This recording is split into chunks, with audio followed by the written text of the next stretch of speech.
लेते हैं, फिर पढ़ेंगे आगे। पता तो रहेगी जो कल पढ़ा वो याद है कि नहीं। चलिए, षष्टिक साली मुदक क्या थे? षष्टिक साली मुदक या मूंग। ऑप्शन आपके पास में न अभ्यासेत, अभ्यासेत, न शीलियत, न जातु भुक्त्वा तुम, न उपयुज्येत। ये कौन से अभ्यासेत वाले? ठीक है। कृश मासम, कृश मासम या मासम कृषम, मासम कृषम,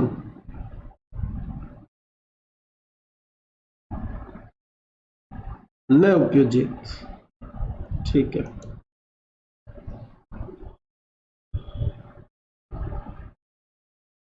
शुष्क शाक, शुष्क शाक,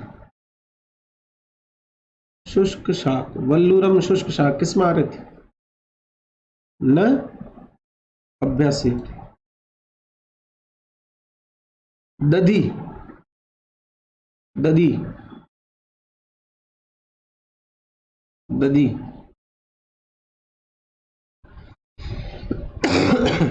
दधी का क्या करोगे? ये कुर्ची का, किलाट, दधी, मत्स्य, उड़द, न शीलियत। क्या थे? न शीलियत। चलो,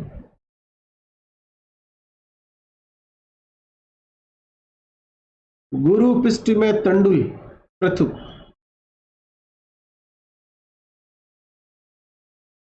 गुरु पिष्ट में तंडुल पृथुक, ये क्या थे? न जातु भुक्त्वा। ठीक है।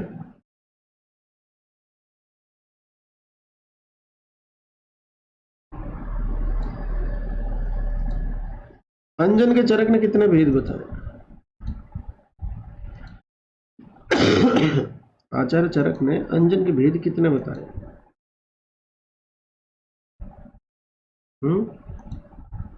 दो। कौन कौन से? कौन कौन से?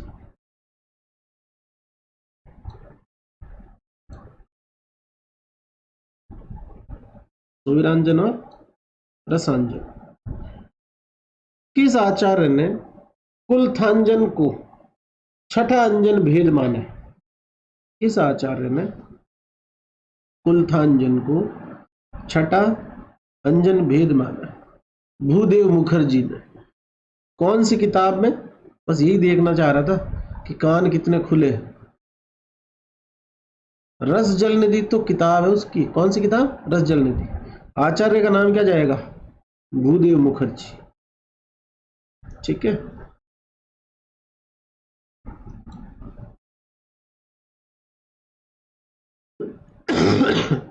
रसांजन निर्माण में कौन सा शीर प्रयोग बताया आयुर्वेद प्रकाश ने? रसांजन के निर्माण में आयुर्वेद प्रकाश ने कौन से शीर का प्रयोग बताया?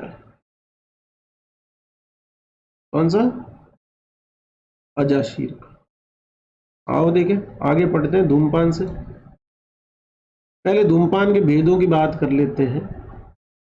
देखो, एक बात अपने दिमाग में उतनी अच्छे से बिठाओ जितनी अच्छे से तुमने खुद का नाम बिठा रखा। कुछ भी हो जाए पर तुम खुद का नाम नहीं भूल सकते।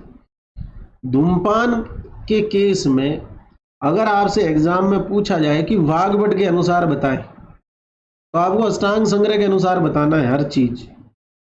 अगर हृदय संग्रह ऐसे अलग अलग नहीं बोल के सिर्फ वाग्भट शब्द बोले तो आपको संग्रह से बताना है। ऐसा क्यों? ऐसा इसलिए कि अष्टांग हृदय ने सारी चीजें किसकी फॉलो करी है? चरक की। तो वैशिष्ट नहीं रहा, स्पेशलिटी नहीं रही हृदय की। इसलिए अगर वाग्भट शब्द से पूछ रहा है तो मतलब स्पेशल पूछ रहा है तो स्पेशल फिर संग्रह माना जाएगा। अब धूमपान के संदर्भ में कुछ भी तुमको अगर पर्टिकुलरली हृदय के नाम से पूछे तो सब चीजों का आंसर वही कर देना जो चरक ने कर रखा है। कुछ भी पूछे उस सब का आंसर क्या कर देना? जो चरक में दे रखा है उसका आंसर पूछने में जो आंसर होता है वही आंसर हृदय का हो जाएगा। धूम्रपान के भेद की बात करें चरक अनुसार या अष्टांग हृदय के अनुसार 3, मैं बार बार नहीं बोलूंगा चरक बराबर हृदय, ऐसे चरक मतलब हृदय ही है। वैरेचनिक स्नेहिक प्रायोगिक, सुश्रुत ने 5 माने, 3 तो यही वीएसपी, और चौथा माना है कासग्न, खांसी को कम करने के लिए कासग्न, और 5वां माना है वामनीय, वमन कर्म करवाते हैं धूमपान के द्वारा, मतलब स्मोकिंग करवाएंगे उससे वॉमिट हो जाए। तो कास का तो नाशक है, वामनीय है, वमन नाशक नहीं है। कासग्न और वामनीय ये सुश्रुत के हैं 2, ये हो गए 5। वाग्भट या अष्टांग संग्रह, एक बार के लिए बोल देता हूं, अब वाग्भट का मतलब धूमपान में अष्टांग संग्रह।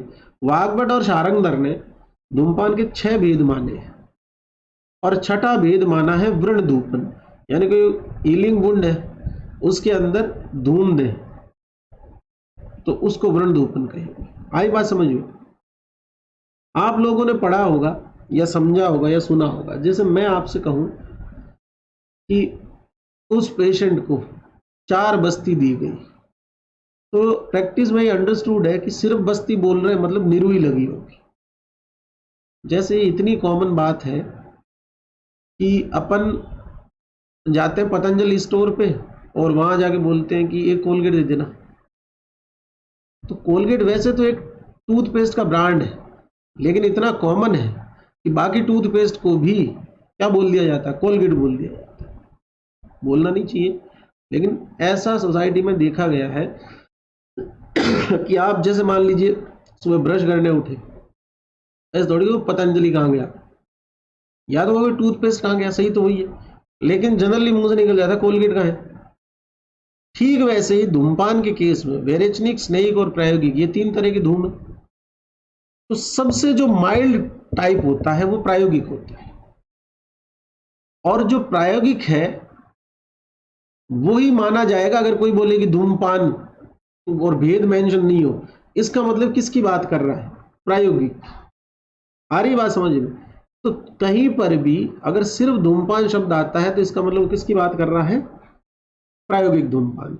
जैसा यह स्टार्टिंग में लिखा है धूमवर्ती का निर्माण। अब ये धूमवर्ती जो है ये तीनों में से कौन सी है, प्रायोगिक। तो प्रायोगिक धूमवर्ती के द्रव्य अपन देखेंगे। हरेणु प्रियंगु जो बता रहा हूं उनको बाहर करना। हरेणु प्रियंगु से स्टार्टिंग है इसकी। अब मेरी बात सुनो, धूमवर्ती कैसे बनती है पहले समझने की कोशिश करो। फोटो बनाता हूं, ड्राइंग अच्छी नहीं है पर समझ आ जाएगी, ये पक्का है, क्योंकि इतने साल से सबको आ रही है तो तुमको भी आएगी।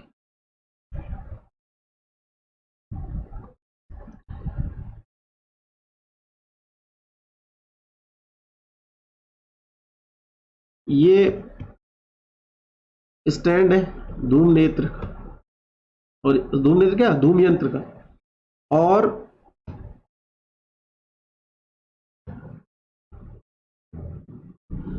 यहां पर एक पाइप लगी होगी,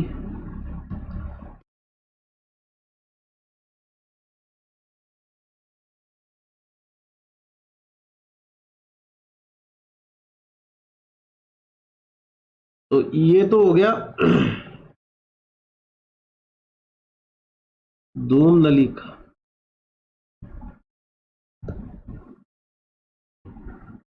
ये हो गया धूम यंत्र।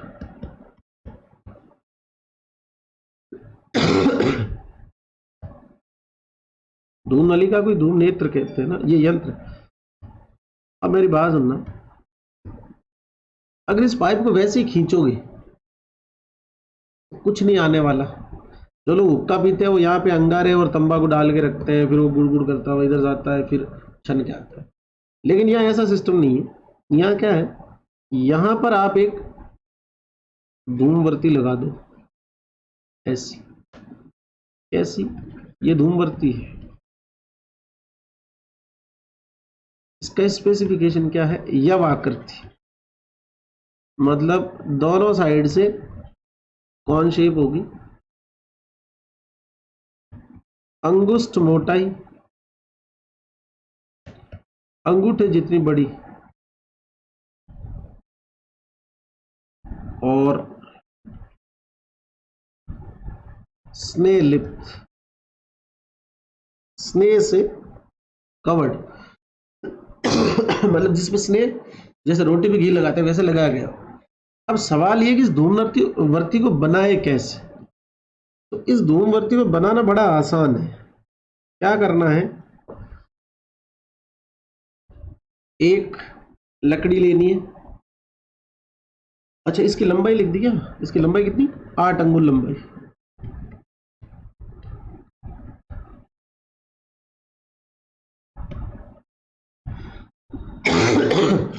तीनों प्रकारों में ये चीज कॉमन है, चाहे वैरेचनिक हो, स्नेहिक हो, प्रायोगिक। तो फिर भिन्नता किस चीज में है? भिन्नता है द्रव्यों में। जिस मटेरियल से ये बनेगी उस मटेरियल के द्रव्यों से ये डिसाइड होगा कि वैरेचनिक धूम है कि स्नेहिक है, प्रायोगिक। फिर द्रव्य के बाद में धूम नेत्र की या धूम नलिका की लंबाई वो भी वैरेचनिक, स्नेहिक और प्रायोगिक के हिसाब से चेंज होगी। अब मैं सिर्फ धूमवर्ती पे फोकस होकर बात करता हूं आपसे, क्योंकि यही टॉपिक अपना चल रहा है। यह आकृति, अंगुष्ठ मोटाई, 8 अंगुल लंबी है।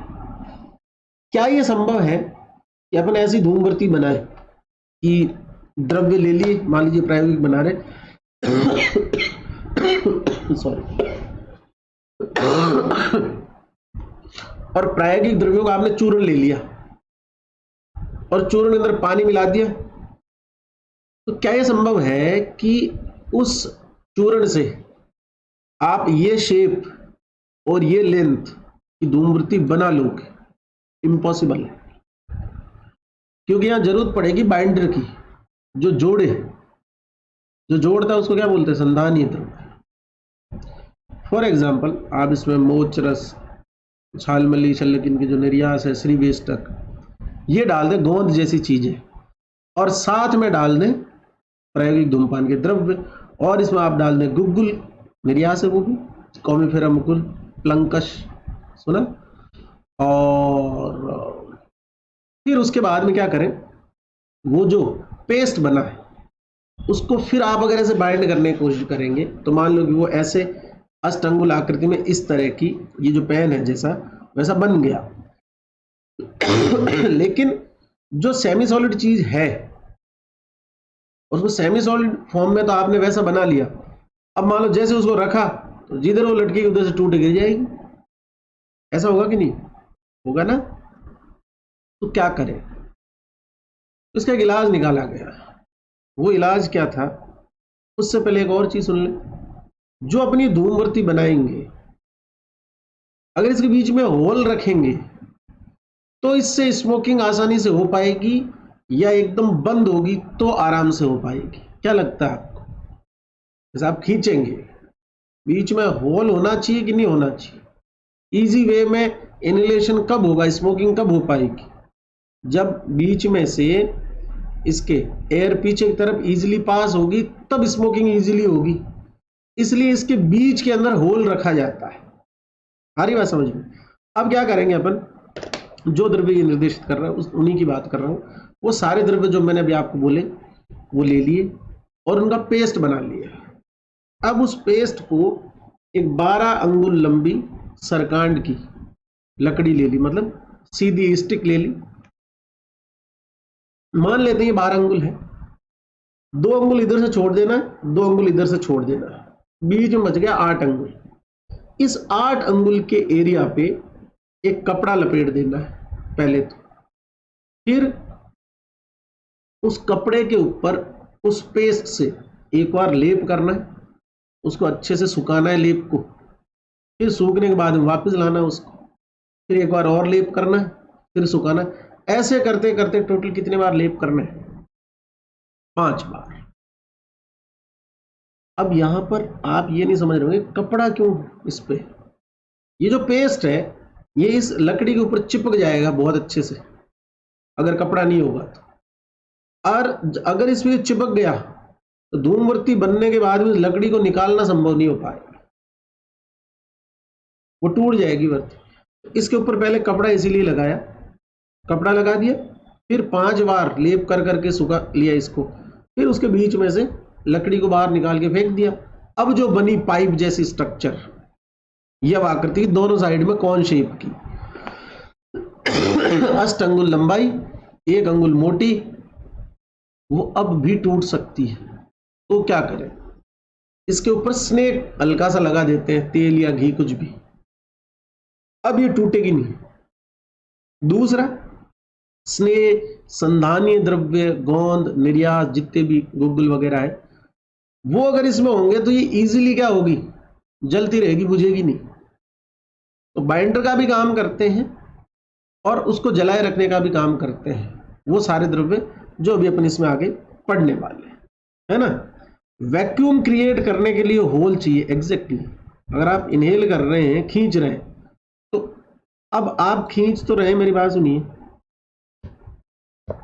24, 32, 36 ये इस अंगुल में लेंथ होती है इस पाइप की। अब मान लो, और ये 3 पर्व युक्त होता है ऐसे, या 2 ही बन रहे, तुम 3 समझ।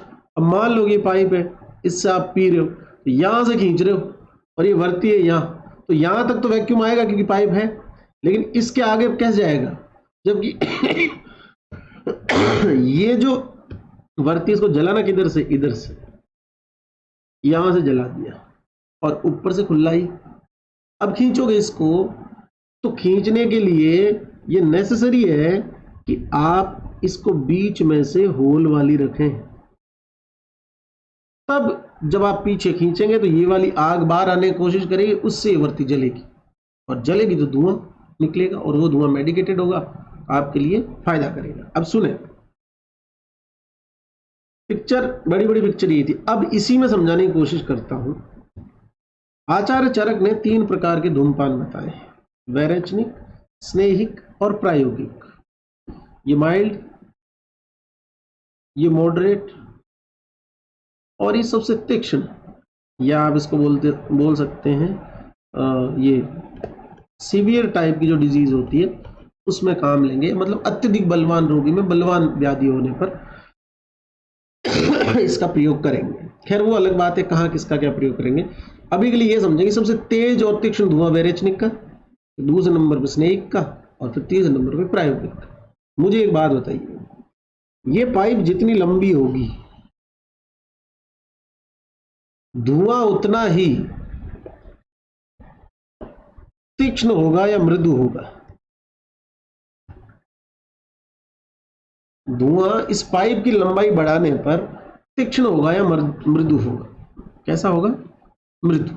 सारी बात समझो, आगे सुनिए। इसका सिंपल सा मीनिंग ये हो गया कि आप ये कह रहे हैं कि वैरेचनिक धूम नेत्र की लंबाई सबसे ज्यादा होगी या कम? वैरेचनिक की सबसे कम होगी या ज्यादा? वैरेचनिक की लंबाई धूम नेत्र की कम होगी, ज्यादा? कम। मतलब आप ये कह रहे हैं कि इसकी तो होगी सबसे कम, फिर थोड़ी सी ज्यादा होगी इसकी, और सबसे लंबाई ज्यादा किसकी होगी? प्रायोगिक।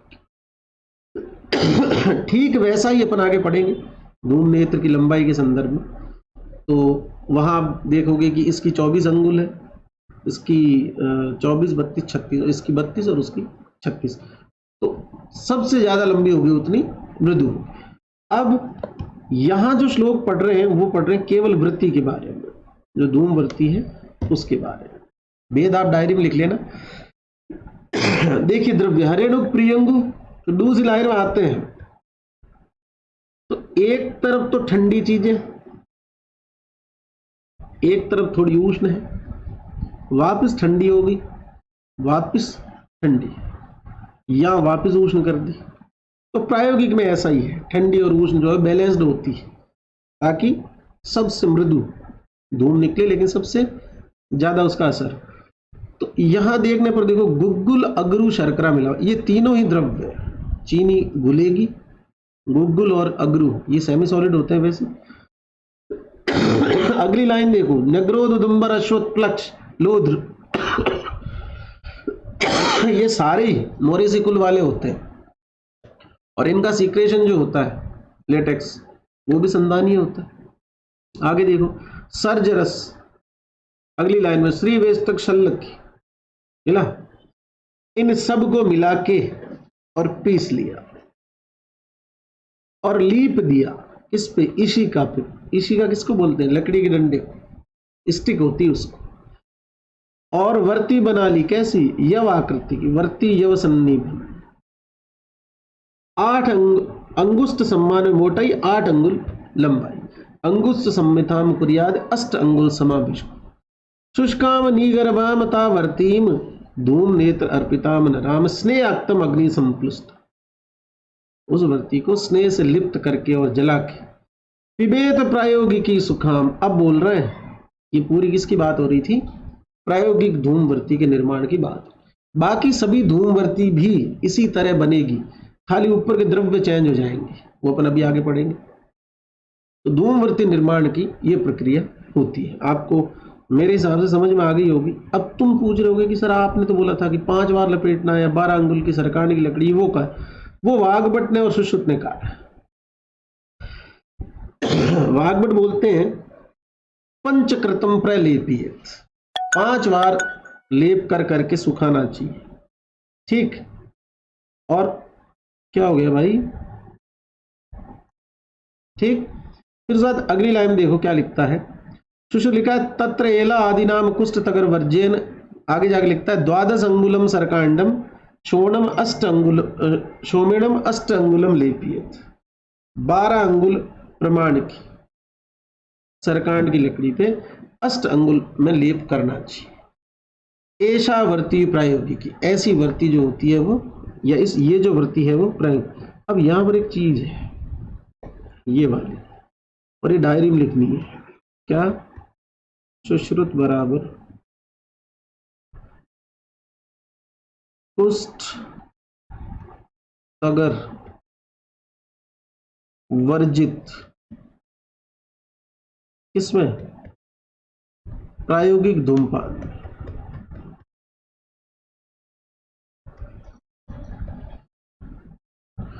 कुष्ठ और तगर बहुत उष्ण तीक्ष्ण द्रव्य होते हैं, और फिर अपन सुश्रुत में पढ़ेंगे इस बारे में और डिटेल धूमपान की, तो ये लाइनें वहां और ज्यादा डिटेल में आएगी, इनके आगे पीछे की लाइनों से। और वरना अति तीक्ष्ण होने से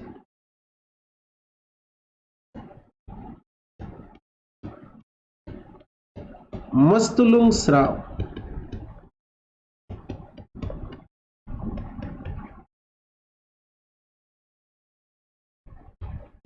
कर देंगे।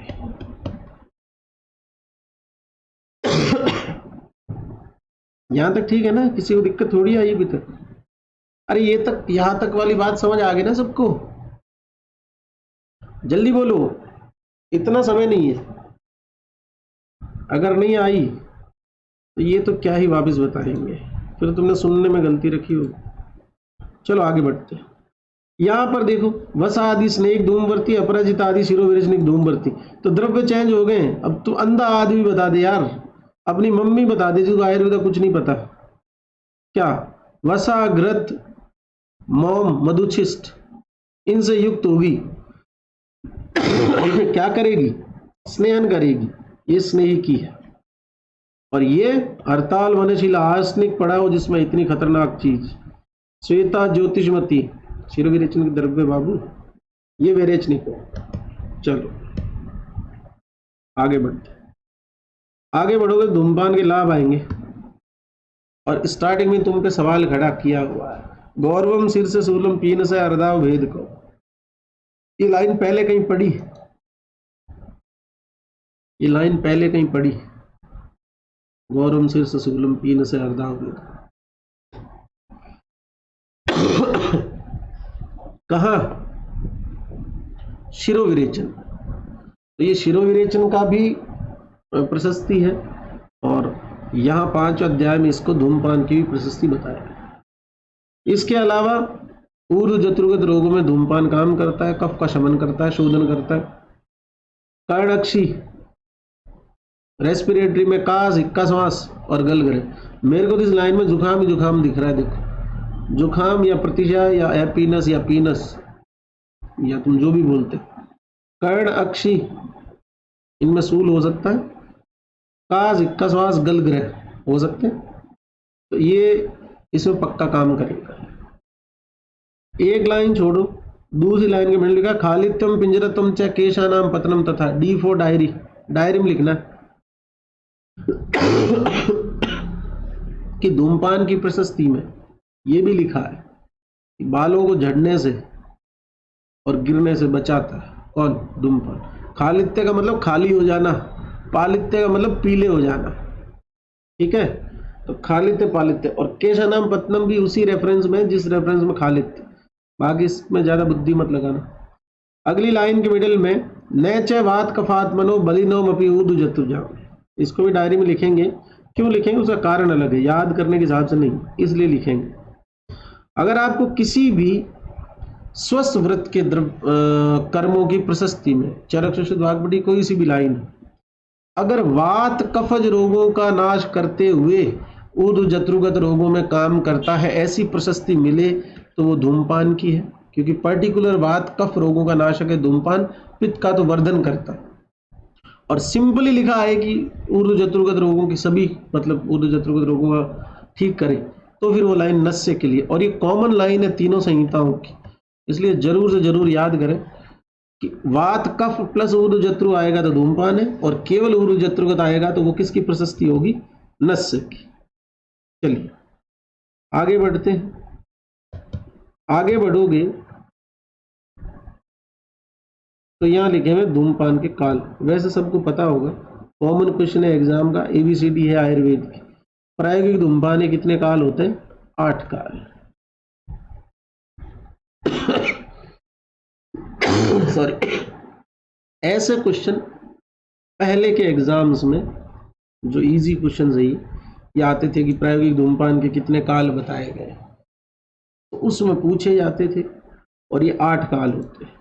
आपको ये 8 काल याद करना है। कैसे करने? बहुत आसान है। एक सिर होता है आदमी का, एक ही है ना सबका, एक सिर होता है, सिर से रिलेटेड एक है सिर स्नान, आंखें 2 होती है, तो 2 नेत्र से रिलेटेड निद्रा और अंजन। मतलब सिर स्नान का अर्थ तो सिंपल स्नान ही होता है, पर शब्द सिर स्नान है ना, तो स्नान करने के बाद में धूमपान करना चाहिए। निद्रा और अंजन, नींद लेके उठो तो धूमपान करना चाहिए, अंजन के बाद में धूमपान करना चाहिए। 2 नासा से, छींक और नस, छींक के बाद में धूमपान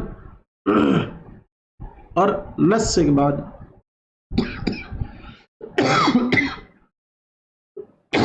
धूमपान करना चाहिए।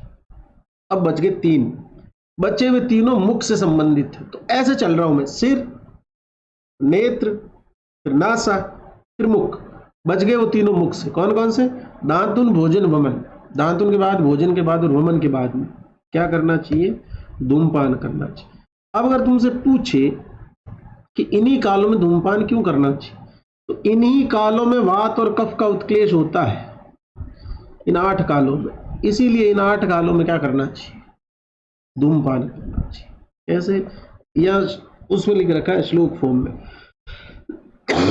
उसकी कोई जरूरत नहीं है श्लोक फॉर्म में जाने की। 1 2 3 4 5 6 7 8 याद कर लेना, ऐसे हो जाएगा। नेक्स्ट, धूमपान काल 8 बताएं कुल, फिर भी दिन के इन कालों में कौन से धूमपान का कितनी बार प्रयोग करना चाहिए? लिखता है प्रायोगिक जो है वो 2 बार, द्विकाल पाई शाद एहनो कालेशु बुद्धिमानम प्रयोगी। प्रायोगिक 1 दिन में 2 बार, स्नेहिकम तू एकम, स्नेहिक धूमपान 1 बार, और वेरेचनिक त्रिचतु, वेरेचनिक 3-4 बार। अब कहानी में ट्विस्ट है, और जो ट्विस्ट है वहां पर, ट्विस्ट क्या है देखो, ये है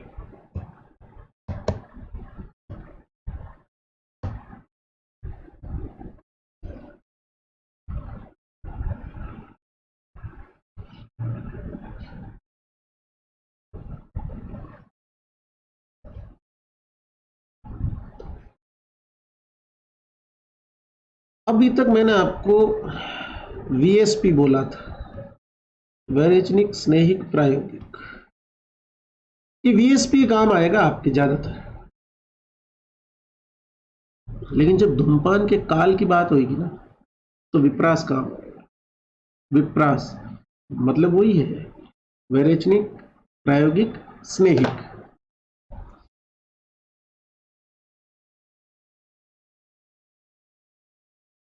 अब चरक ऑब्लिक हृदय सुश्रुत वाग्भट ऑब्लिक संग्रह।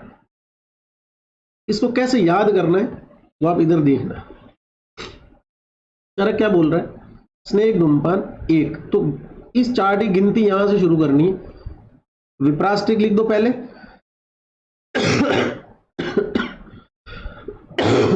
सॉरी, विप्रास्टिक लिख दो, 1 से स्टार्ट करो राइट हैंड साइड से।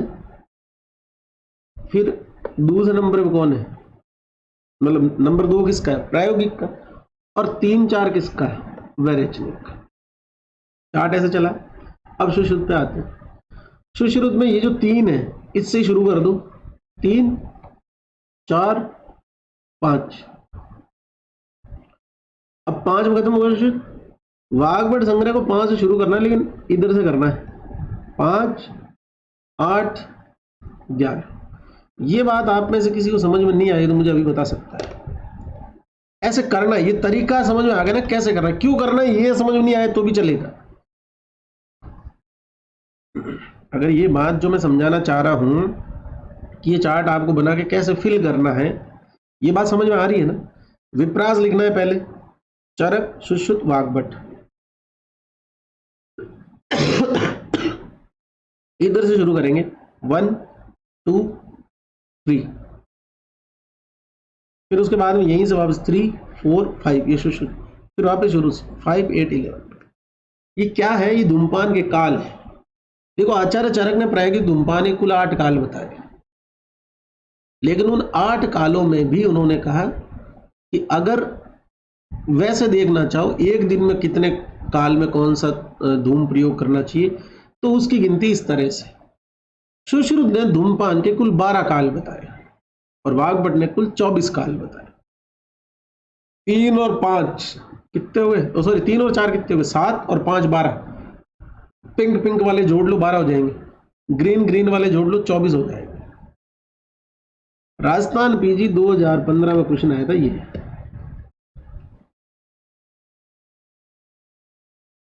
वाग्भट के अनुसार वेरेचनिक धूमपान काल कितने होते हैं, 5। ठीक है, तो विप्रास कब काम आएगा, जब काल आपको याद करने होंगे। चलिए आगे बढ़ते हैं। अब क्या होगा इस हृदय कंठ इंद्रिय शुद्धि लघुत्तम शीर्ष। अब ध्यान से देखो इन जगहों को, ये सभी कफ के स्थान है। कफ बढ़ेगा तो गुरु तक, कफ घटेगा लघु तक। कफ घटा किस, धूमपान से। तो इसी के फायदे हो सकते हैं। ऐसा थोड़ा लिख रहा है कि उधर में लघुता उत्पन्न हो जाएगी, धुआं जाएगा ही नहीं, वहां धूमपान का असर ही नहीं है वहां। इतना तो समझ में रखना, बुद्धि में रखना कि वमन विरेचन और ये आंसर मत कर देना। धूमपान के समय योग के लक्षण। अब अकाल में धूमपान करने से या फिर अति धूमपान से उपद्रव। मेरी बात को थोड़ा समझने की कोशिश कीजिए। धूमपान वात कफ का शामक है, लेकिन पित्त का वर्धक है। अगर इसका अति हो गया, मतलब बहुत ज्यादा धुआं इनहेल कर लिया, पित्त बढ़ेगा बढ़ेगा बढ़ेगा। क्या घटता जाएगा, कफ घटता जाएगा, कफ घटता जाएगा। तो एक लेवल तक तो वात कफ दोनों का शमन होता है, लेकिन एक लेवल ऐसा आता है कि जब ज्यादा कफ घटता है तो फिर धातुशय जन्य वात का प्रकोप होने लग जाता है।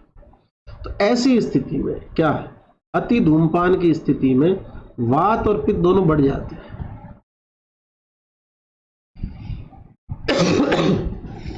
मतलब ये हुआ, बाधिर्यम आंधत्वम मुकत्वम रक्त पित्तम शिरोभ्रमम।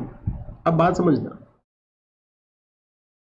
बहुत ज्यादा धुआं अंदर जाएगा तो पेशेंट के अंदर जो लंग्स है उनके अंदर कार्बन डाइमोनोक्साइड बनेगी, उससे कार्बोक्सिल हीमोग्लोबिन बनेगा, और कार्बोक्सिल हीमोग्लोबिन बनने के बाद में आरबीसी की ऑक्सीजन कैरिंग कैपेसिटी कम हो जाएगी, ऑक्सीजन कैरिंग कैपेसिटी कम होगी तो ब्रेन को कम ऑक्सीजन मिलेगी, ब्रेन को कम ऑक्सीजन मिलेगी तो इस केस में ये सारी पिक्चर होना आम बात है। दिखाई देना बंद होना, सुनाई देना बंद होना, बोलना बंद होना।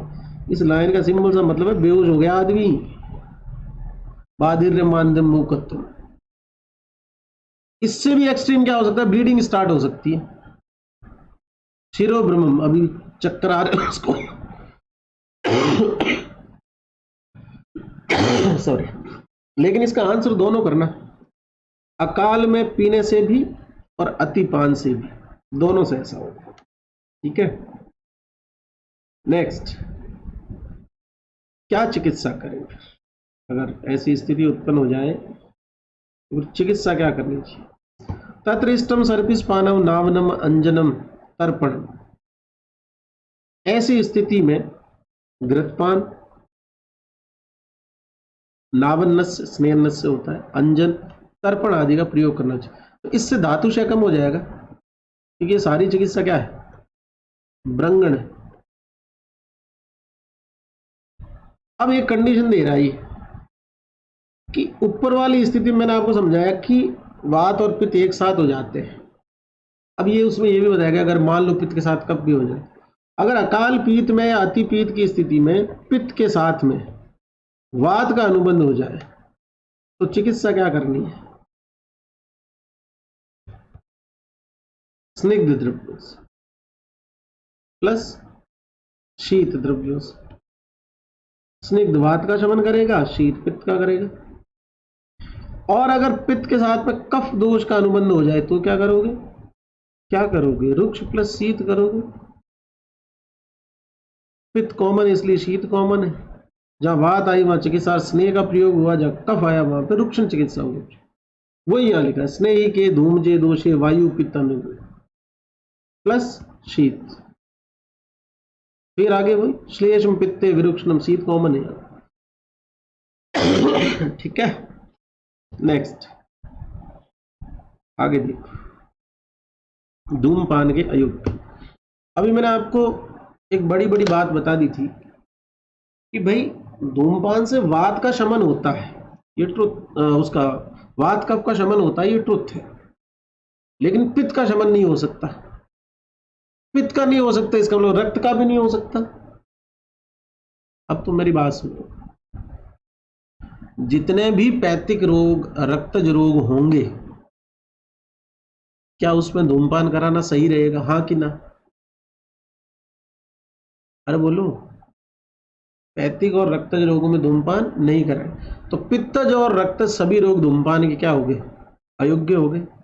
दूसरी बात, धूमपान पित्त का प्रकोप कराता है।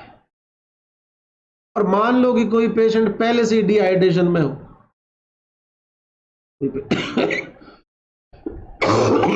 कोई पेशेंट पहले से डिहाइड्रेशन में, तो डिहाइड्रेशन वाले में तो बढ़ा हुआ पित्त जो है, या धूमपान का अतियोग अगर हो जाए या धूमपान सामान्य भी करवाए तो वो डिहाइड्रेशन को और प्रमोट करेगा। आप धूमपान के अयोग्य के पास में ऐसा लिख दो, पित्तज व रक्तज रोगों में नहीं करवाते, एक लाइन, और दूसरा लिख दो डिहाइड्रेशन की स्थिति में नहीं करवाते, डिहाइड्रेशन की स्थिति में नहीं करवाते। पित्तज, रक्तज और डिहाइड्रेशन। लाइन पढ़ रहा हूं, सुनना। अब तुम मुझे ये बताओ, पंचकर्म सब ने सुना होगा, वमन, विरेचन, बस्ती और नस, इनमें से किस रोग में, वो किस कर्म में, कर्म के संपादित होने के बाद धूमपान करवाएंगे?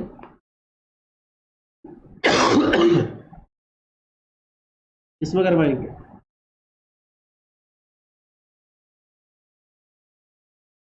वमन और नस्य दोनों में करवाते हैं, विरेचन और बस्ती के बाद में धूमपान नहीं करवाते, है ना?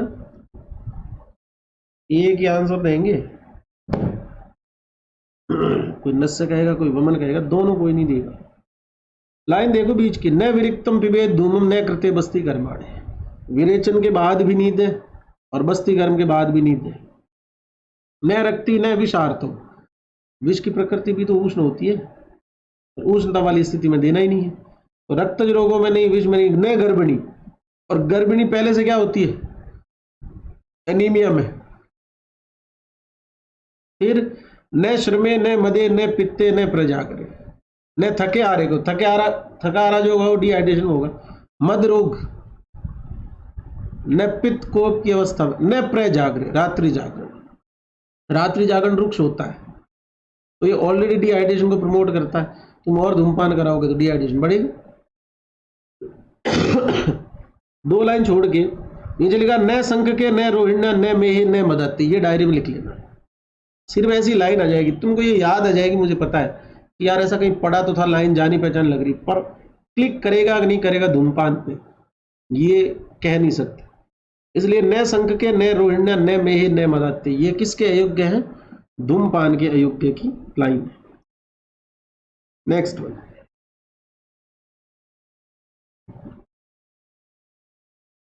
हो गया क्या ये? चलिए आगे बढ़ते हैं। आगे बढ़ोगे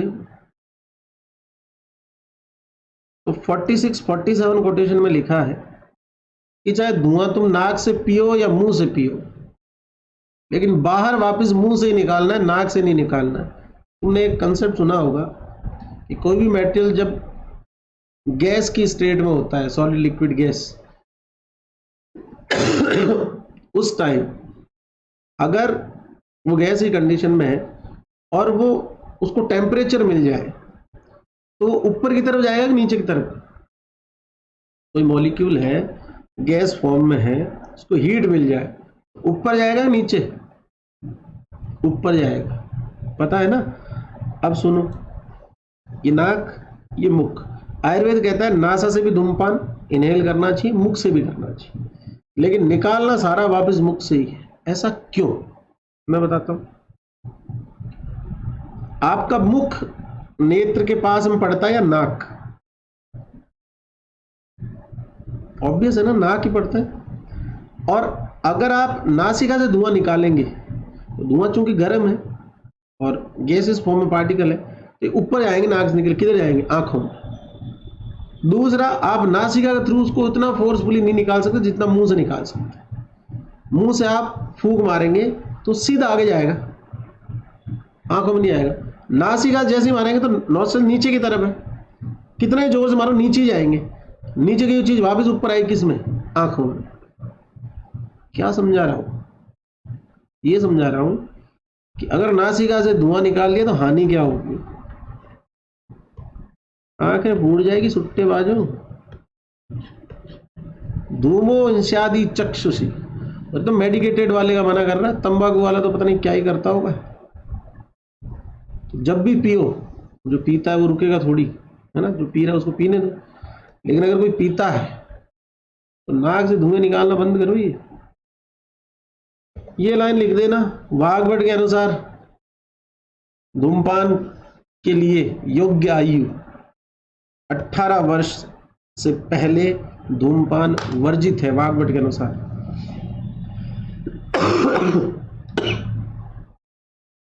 वाग्भट के अनुसार धूमपान 18 वर्ष से पहले वर्जित है। और सरकार भी तो यही बोलती है, धूम्रपान के लिए बोलती है, पर सरकार ये धूमपान है, वो धूम्र है,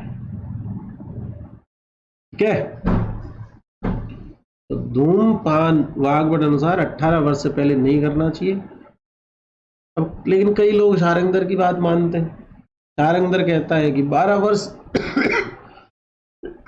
से पहले नहीं करना चाहिए। पर ये सुट्टेबाज है सारे, धूम्रपान करते हैं सब। लिख देना शारंगधर के अनुसार 12 वर्ष की आयु से पहले धूमपान नहीं कर, पहले वाग्भटी करना प्रांश। तुम्हारे मन की शांति के लिए और आत्मा की शांति के लिए, आत्मा शांति एक तो मरने पे होती, वो नहीं बोल रहा हूं सालों, जीवित अवस्था में भी तो आत्मा कहाँ शांत रहती है अपनी। मन और आत्मा की शांति के लिए यहाँ जो सुश्रुत और वाग्भट के धूमपान के भेद दिए हुए विमर्श में, वो पढ़े थे तो मैंने मार्क कर दिए ताकि तुमको ऐसा नहीं लगे कि पता नहीं कहाँ से लिखवा दिए। अब डायरी के अंदर एक बात लिखना, बस यूं समझ लेना हमको बोला आज और ये चीज याद करनी है इसका क्यों, कब, कैसे है, ये एमटीआर मिट जाएगा जब सुश्रुत पढ़ेंगे तब, लेकिन अभी के लिए एमटीआर करना है, याद करना। सुश्रुत के अनुसार स्नेक धूमपान का समय काल क्या होता है? अश्रु प्रवृत्ति, मतलब स्नेक धूमपान तब तक खींचते रहो जब तक आंसू नहीं निकलने लग जाए। ऐसा कौन करता है? सुश्रुत। ये याद करना जरूर से। मैं तुम्हारे मन में कोई धारणा बनेगी उससे पहले नई धारणा बना देना चाहता हूं। जब सुश्रुत पढ़ेंगे तब मेरे से पहले तुमको याद आना चाहिए कि अश्रु प्रवृत्ति तक तो स्नेक धूमपान होता है, हमको पता है, ठीक है, ये याद कर लेना। अब ये नई चीज सिखा रहा हूं, सुनो। ये सुश्रुत ने बताई ये बात कि किस प्रकार के धूम भेद को कैसे पीना चाहिए। मेरी बात सुनना बहुत ध्यान से, ये तो मेरे को तुमको पढ़ाने की जरूरत नहीं पड़ेगी, इन तीनों की बात करता है। सुश्रुत ऐसा बोल रहा है कि भैया मेरे वीएसपी है ना, उसमें से खाली एस जो है उसको ही क्या करना है? नासा व मुख दोनों से पीना है।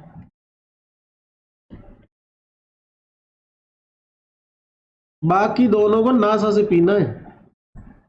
धूम नेत्र ऐसे हुक्के की तरह नहीं पीना, नासिका पे ऐसे लगा के खींचना है। स्नेह कर रहे हो तो मुख से भी खींच सकते हो, नासिका से भी खींच सकते हो। अब कोई भूला आदमी हो, बिल्कुल ही वो भूल सकता है ये बात, तो वैसे तो नहीं भूलेगा, दूसरे को दोनों से ऐसे याद कर सकते हो बीएसपी में, फिर भी भूले। देखो स्नेह शब्द ऐसे लिखते हैं, अब ऐसे लिख दे तो क्या बुराई है, इसमें दोनों है। ये बात समझ आई? बोलो, अरे याद रह जाएगा ना, ये वाला तरीका याद रहेगा ना? हाँ ना, बोल जा बाराती। अब मेरी बात सुनो, तुम में से कोई ऐसा है जो खांसी नाक से लेता हो? ऐसा कोई है जो खांसी नाक से लेता हो? है तो बताना। ऐसा कोई है जो नाक से खांसी लेता हो? या कोई हो सकता है क्या?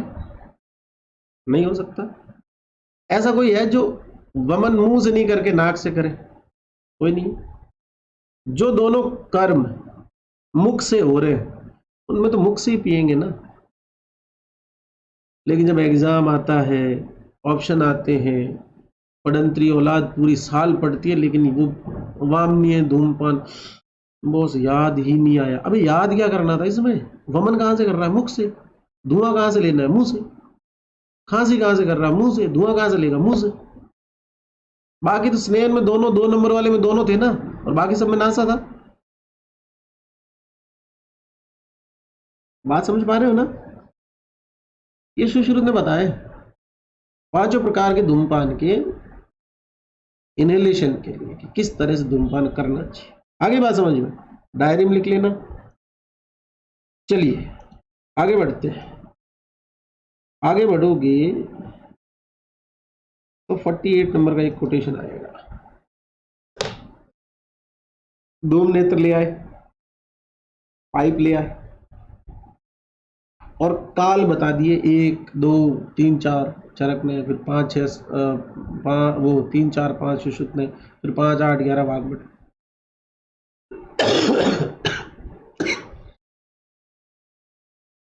जो सुट्टेबाज है उनको पता है ये बात, मुझे इसलिए पता क्योंकि मेरे दोस्त है कई।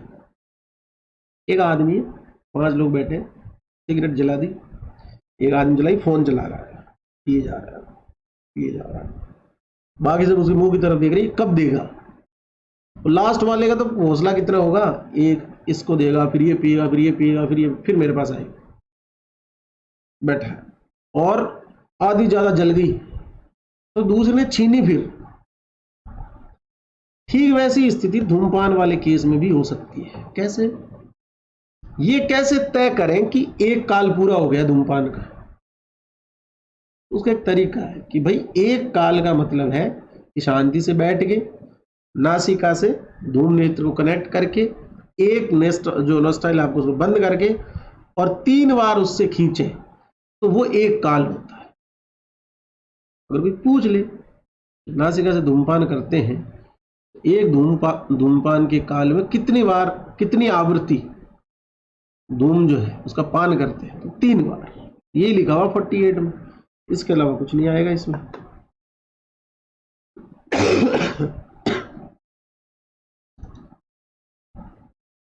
चलो आगे बढ़ते हैं। आगे बढ़ोगे धूम नेत्र की लंबाई आएगी और इस लंबाई को समझेंगे पहले चार्ट से। मैंने आपको कहा था कि जितनी लंबी पाइप होगी धुआं उतना ही माइल्ड होगा, ये तो कहा था। चरक का देखो VSP 24, 32, 36, सुश्रुत का 24, 32, 48, पहले शुरू के 3 ही कर रहा हूं मैं, और वाग बड़ा 24, 32, 40। एक बात समझ आ गई कि वैरेचनिक और स्नेही धूम नेत्र की लंबाई में चरक सुश्रुत वागबड़ तीनों एक मत है। वैचारिक भिन्नता है तो कहां, प्रायोगिक। 24 अंगुल चरक बोलता है वैरेचनिक की, सेम सुश्रुत सेम वागबड़। 32 अंगुल चरक बोलता है स्नेहिक की, वही सुश्रुत वही वागबड़। 36 अंगुल चरक बोलता है प्रायोगिक की, लेकिन सुश्रुत कहता है 48 और वागबड़ बोलता है 40। अब काशग्न वामन वर्ण दुपनीन को चरक को तो इसका पता ही नहीं था, ना वो करता था ही, उसे तो कट लग गए, इसलिए कोई लंबाई नहीं। सुश्रुत की बात करते हैं। सुश्रुत ने धूमपान के 5 भेद बताए। तो कायदे से तो वर्ण धूपन पे जो ये है तुम्हारा ये वाला, इसमें कट लगना चाहिए। क्यों नहीं लगा उसका कारण बाद में समझेंगे, पहले सुनो। ये यहां पर 48 बोल दी इसने, पहली बात तो ये याद रखनी है। अंगुल में ये सब अंगुल, ठीक। कासग्न और वामनीय धूम दोनों की धूम नेत्र की लंबाई इसने कितनी कितनी बताई है, 16 अंगुल बताई है, ठीक है।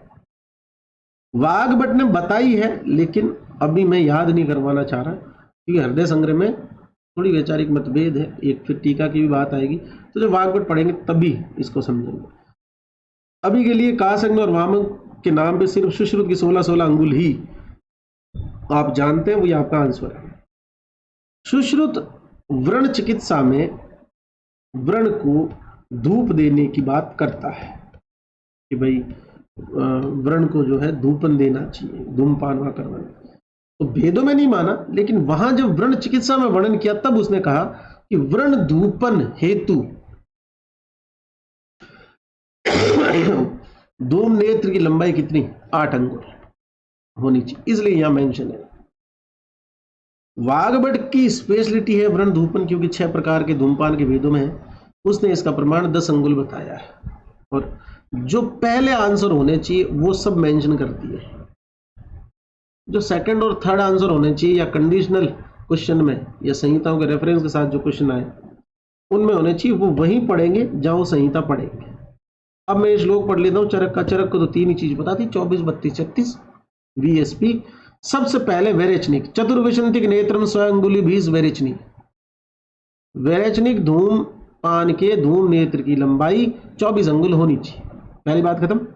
दूसरी, द्वात्रिशद अंगुलम स्नेह, 32 अंगुल होनी चाहिए, कौन सी, स्नेह। अब मजा आएगा। पर प्रायोगिक अधिअर्ध मिश्यते, प्रायोगिक धूम नेत्र की लंबाई वैरेचनिक वाली की 1.5 गुना होनी चाहिए। अब वैरेचनिक कितनी थी, 24, और 24 का दुगुना कितना होता है, 48, और 1.5 गुना कितना होता है, 36, और आधा होता है 12। 12 + 12 24, तो 1 हो गया, 1 और 12 जोड़ेंगे तो 1.5 गुना हो जाएगा। ये 24 1 गुना है, 24 का 1.5 गुना 36 अंगुल। ये क्वेश्चन आ सकता है जो मैंने ऊपर लिखा है कि प्रायोगिक धूम नेत्र की लंबाई वैरेचनिक धूम नेत्र से कितने गुना होनी चाहिए, 1 गुना, 1.5 गुना, 2 गुना, 3 गुना। 1.5 गुना मतलब 36 अंगुल। किसके अनुसार है, चरक अनुसार। और कोई तुमसे अगर ये कहते सुश्रुत अनुसार, यही क्वेश्चन है, और सुश्रुत से कह दे तो कितना आंसर करोगे बाबू, क्या आंसर करोगे सुश्रुत के अनुसार अगर प्रायोगिक धूम नेत्र की लंबाई वैरेचनिक की तुलना में कितने गुना होती है, कितना गुना, 2 गुना। ठीक है, चलो आगे बढ़ते हैं। 52 53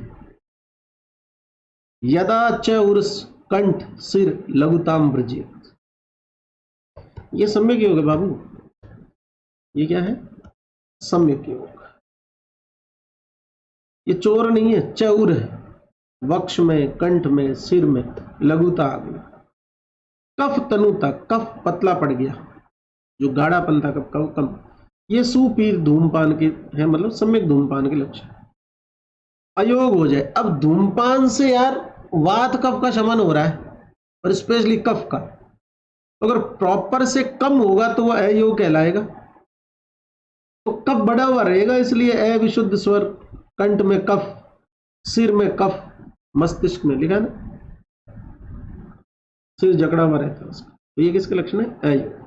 ये अतियोग के। अतियोग वाले अभी पहले आए थे अकाल वाले के साथ में, तब भी मैंने तुमको कहा था कि वात और पित्त बढ़ेंगे। सुनना, धूमपान की जरूरत मुझे पड़ेगी, मैं वैसे ही एलर्जी कफ से परेशान रहता हूँ, खांसी से, और वायरल हो गया तो ये थोड़ा ज्यादा हो गया मामला। तालु मुर्दा च कंठ शुष्यते परितप्यते। तालु मुर्दा और कंठ सूख गए और जल रहे, मतलब बर्निंग हो रही है। त्रस्यते मुह्यते, बहुत ज्यादा प्यास जैसा होके बेहोश हो रहा है। जंतु रक्तम च स्रवते, और रक्त स्राव होने लगता है। सिरश्च भ्रमते अति अर्थम, सिर घूमने लग जाता है। Fever, dehydration, bleeding, hypovolemic, BP कम और परफ्यूजन डाउन, शॉक की कंडीशन चला गया। मूर्छा चैस्य उपजायते। इंद्रियाणम उपतप्यन्ते धूमे अतियत निषेवते। डायरी में लिख देना बाबू।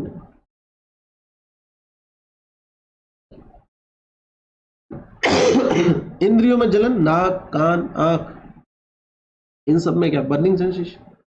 ये सब क्या है? धूमपान के अति योग के लक्षण है।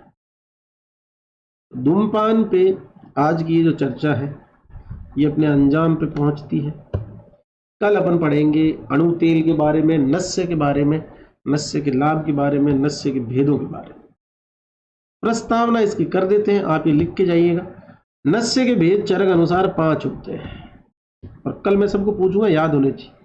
चरक अनुसार नस्य के भेद 5: नावन, अवपीड़न, धमापन, धनुष वाला ध है ये, धूम नस्य, प्रतिमर्श नस्य। नावन नस्य के पुनः 2 भेद होते हैं, स्नेहन और शोधन, और अवपीड़न के भी 2 भेद होते हैं, शोधन और स्तंभन। और ये दोनों ही क्वेश्चन एग्जाम में आने के पूरे चांस है।